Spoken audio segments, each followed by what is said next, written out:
Aboriginal and Torres Strait Islander viewers should exercise caution when watching this program, as it may contain images of deceased persons.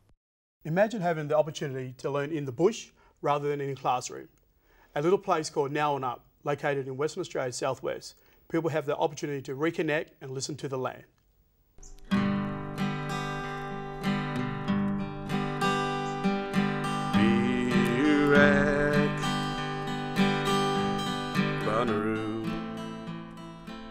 This is Bush University. Owned by Gondwana Link and Greening Australia, Nowunup is old farmland which has been revegetated with Australian flora.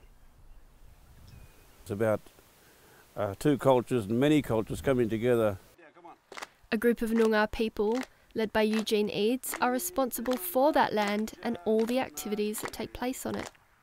Strengthening one another's understanding and respect for each other's values whilst being out on Noongar Budja, the land. I think it's a fantastic thing that's been happening with Curtin's, vision, stepping out of the college and areas and coming out to plant a seed that will only grow and prosper in a powerful way out in country. Since 2013, Curtin University students have been visiting Nowunup on a week-long camping trip to learn about Noongar culture and history.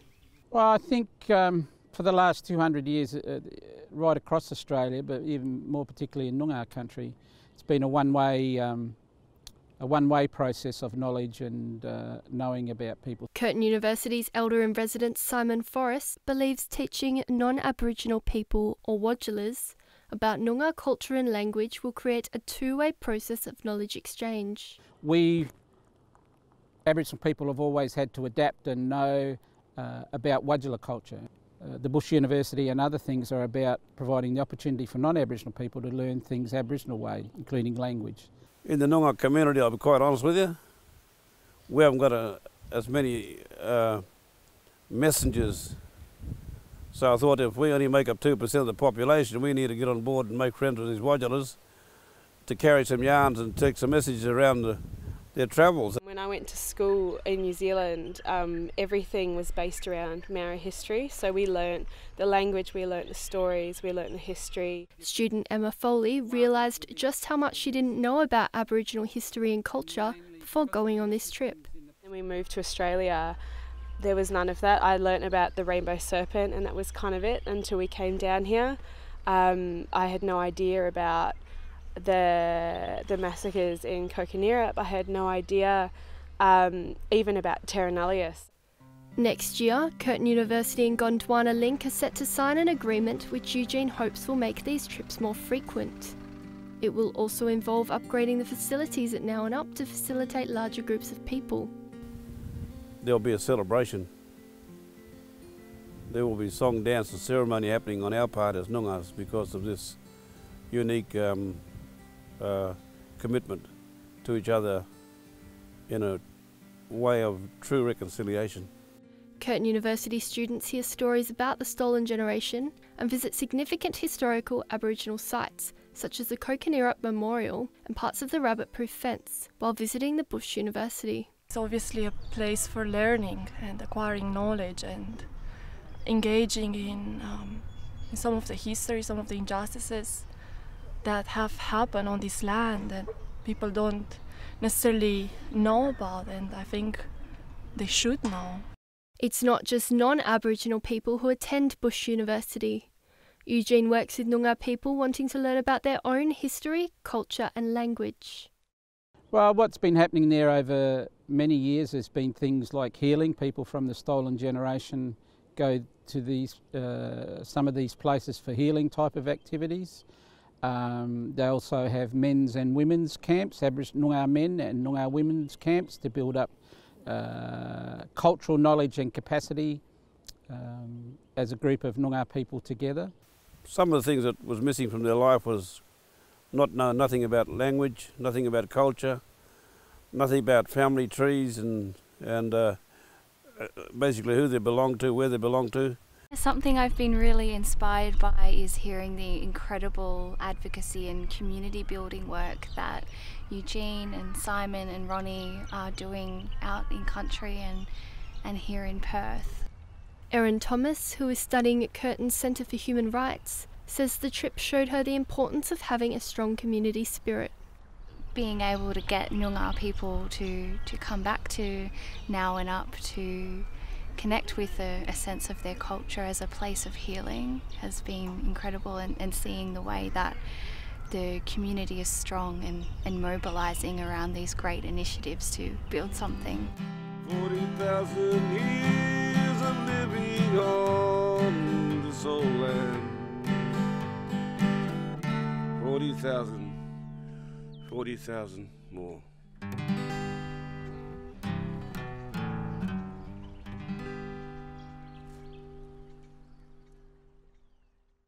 Joining us to talk more about the Bush University is Curtin University's Deputy Vice-Chancellor, Jill Downie.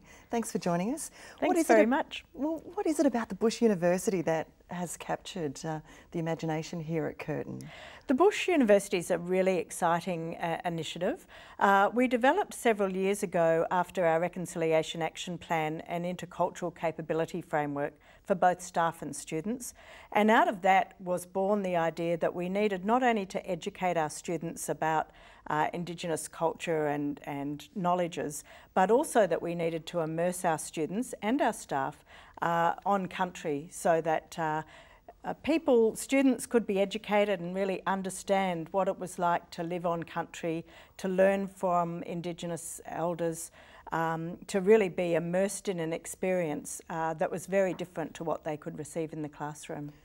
Why is it so important that tertiary students have this experience, that they develop this deep understanding of Aboriginal culture?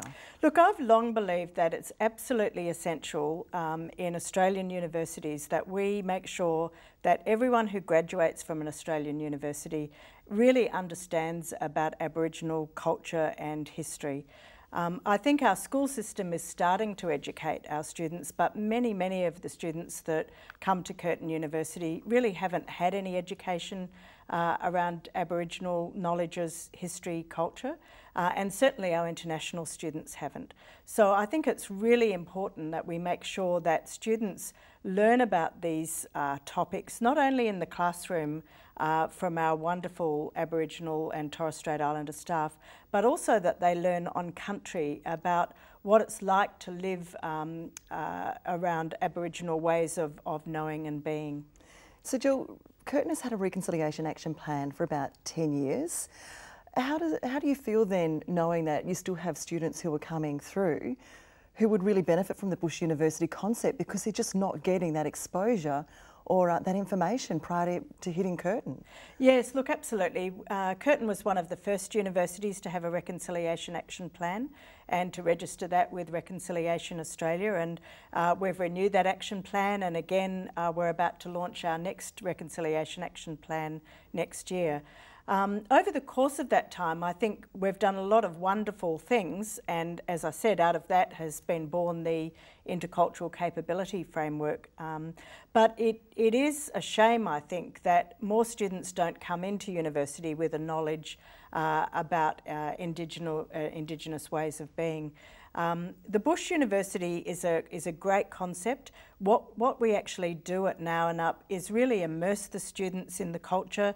They learn from Indigenous elders. They get to ask questions, to form relationships, to develop friendships, to really know much more about the land.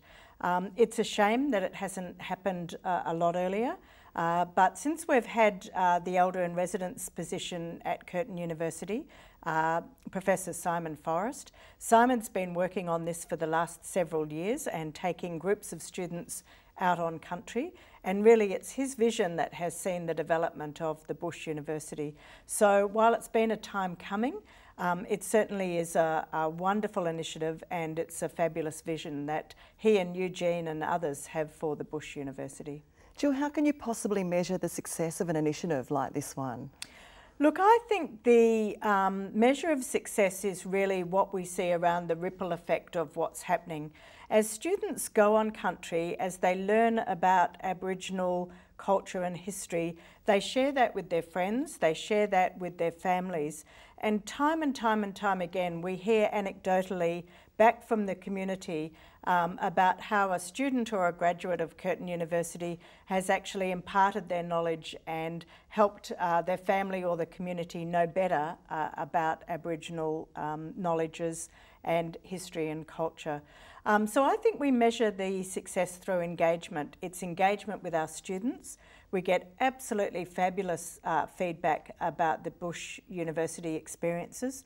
The work that Simon Forrest and Eugene and others put into the students, I think we see in their reflective journals just how much they appreciate the time and effort that the Aboriginal elders offer during the experience. We see it in their grades and their marks. They're really engaged. International students tell us time and time again that this is one of the most important experiences that they have when they visit our country and learning about Indigenous peoples. And I think it's that engagement, as I say, not just with the students and our graduates, but the ripple effect that this has out into families and communities. Jill, thanks for joining us here on Noongar Danju to talk about this incredible initiative. My pleasure, thank you.